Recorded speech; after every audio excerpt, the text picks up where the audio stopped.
subscribe. මිනිස්සෙක් මේ ලෝකේ සමුගත්තට පස්සේ ඒ කියන්නේ මරණයට පස්සේ ඒ ආත්මය ආයෙත් තමන්ගේ ළඟම අයට උදව් කරන්න එන්න පුළුවන්ද? විශේෂයෙන්ම තමන් ආදරය කරපු තමන්ගේ සහෝදරය වෙනුවෙන් මරණයෙන් පස්සේ ඒ පැමිණෙන පිහිසුණු රාත්‍රියේ සත්‍ය කතාව අහන්න ඔයාලා ලෑස්තිද?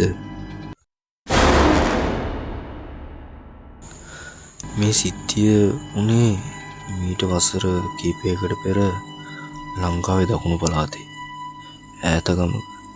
ඒ ගමේ හිටියා රුෂාන් සහ පවීන් කියලා සහෝදරයෝ දෙන්නේ. මේ දෙන්න මාර එකමුතුයි. හැමෝම කිව්වේ උන් දෙන්න මැරෙනකම් හොඳ සහෝදරයෝ වගේ ඉඳී කියලා. උන් දෙන්න රැය වෙනකන් සෙල්ලම් කරනවා. යන්නේ ගමන් එකට. උන් දෙන්නගේ ජීවිතේ උනේ මේක තමයි. නමුත් හැමදේම වෙනස් වුණා නොහිතපු විදියකට. දවසක් සිද්ධ වුණ ලොකු යතුරු පෙති අනතුරකින් ලොකු අයියා වුණ ප්‍රවීන් ජීවිතක්ෂයටපත් වුණා. ප්‍රවීන්ගේ මරණයෙන් පස්සේ මල්ලි වෙන රුෂාන් සම්පූර්ණයෙන්ම නැති වුණා. එයා දවස් ගාණක් කාමරයට වෙලා ඇඬුවා. ප්‍රවීන් වැඩිපුර පාවිච්චි කරපු දේවල් දිහා බලාගෙන රුෂාන් හැමදාම ඇඬුවා. ප්‍රවීන්ගේ මල ගෙදර කටයුතු ඉවර වෙලා සති දෙකක් විතර ගත වුණා. මහා ඝන අඳුරක් එක්ක අඳුරුන සිකුරාදාවක් එදා. හරියටම එදා සිකුරාදාව. වෙලාව රෑ 11:45යි. රුෂාන් පාඩම් කරන ගමන් ඉද්දී එකපාරටම මාර මහන්සියක් දැනුන නිසා එයා ලයිට් නිවලා නිදා ගන්න ඇඳට ගියා. මුළු ගේම මල පාළුවකට ගිහිල්ලා තිබුණේ. ටික වෙලාවකින් රුෂාන්ට ඇහුණා දොර ඉස්සරහා දොරට කවුරු හරි හෙමින් තට්ටු කරන සද්දයක්. රුෂාන් නැදින් නැගිටලා ජනේලෙන් එළිය බැලුවා. පාර පුරාවට ඝන අඳුර.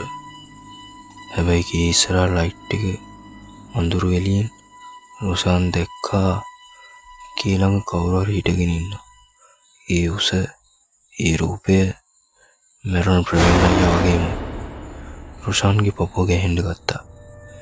ඒ අයියා මරණ දවසේ ඇඳන් හිටපු ඇඳුනේ දැඳන් ඉන්නේ. අයියා රුෂාන් බයයි සතුටයි දෙකම එක ළඟ තිබුණා. හැබැයි එයා දුර අරින්න හදත්තිම එකපාරම මුළු ගේ ඇතුළට අමුතු සීතල හොරම් ගේ ඇතුළට ආවේ මලමිමියෙන් බම් කරන ගඳක්. රුෂාන් ගැහෙන අත්දෙකින් දොර ඇරියා.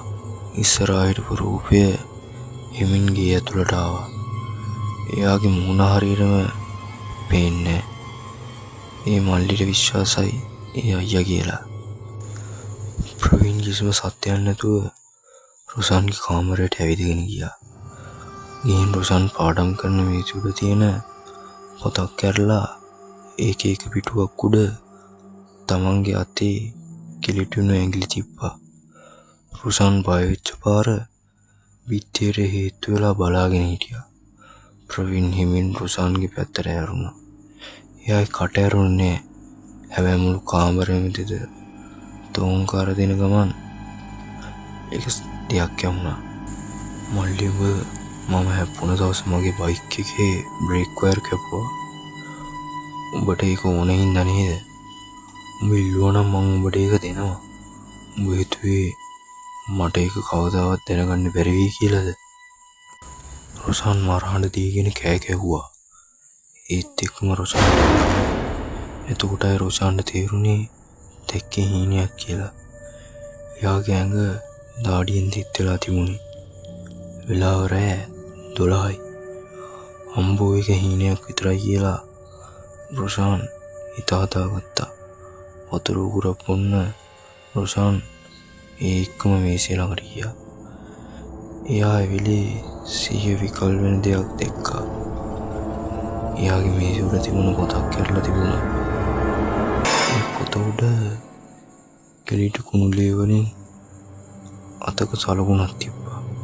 ඒ විතර නෙවෙයි ප්‍රවීන්ගේ බයික් එකේ අතුරෙත් ලේ තැවරිලා තිබ්බා.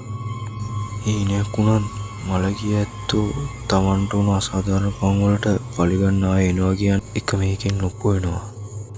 ඔයාලත් ඔයාලගේ ළඟම අයෙක්ට හෝ සහෝදරයෙක්ට රහසින් හරි වැරද්දක් කරලා තියෙනවා නම් දෙපාරක් හිතන්න. මොකද දුරට ඊළඟට කවුරු තට්ටු කරයිද කියන කවුරුත් දන්නේ නැහැ. සබ්ස්ක්‍රයිබ් කරලා බෙල් අයිකන් එක ඕක දාලා තියාගන්න.